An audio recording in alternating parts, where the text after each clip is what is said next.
கலைஞருடைய சாதுரியத்தாலும் காங்கிரஸ் விட்டு கொடுத்ததுனாலும் இப்போ பேசுகிறவர்கள் அன்னைக்கு அவர்கள் ஒத்த கால நின்று இருந்தால் ஒருவேளை அவர்களுக்கு ஒரு கூட்டணி அரசு அமைக்கிறதுக்கான வாய்ப்பு கிடைச்சிருக்கும். ஆனால் 18 இடங்கள் பாமக வென்றிருக்கிறது. 96 அந்த 18 அப்புறம் வேறு சில பேருடைய உதவியோட திமுக ஆட்சி அமைச்சிருக்க முடியும். காங்கிரஸினுடைய உதவி தான் தேவை அப்படின்ட்டுலாம் ஒன்றும் கிடையாது.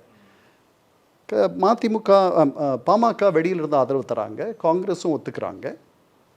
அரசில் இல்லைனாலும் கூட அவர்களுக்கு பல சலுகைகளை அப்போது இருந்த திமுக அரசு செய்ததாக அப்போது இருந்த காங்கிரஸ் சட்டமன்ற உறுப்பினர் ஒருவர் சொல்லியிருக்கிறார் என்கிட்ட.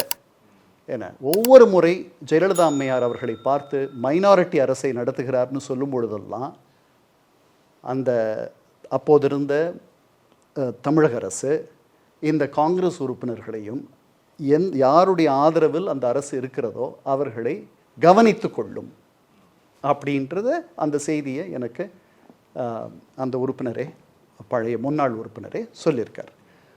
அதனால் அதுதான் நடந்துச்சு அந்த தேர்தலில். இப்போது புதிய அறிமுகம் ஆச்சி ஹோட்டல் சாம்பார் 50 கிராம் ரூபாய் 20 மட்டுமே.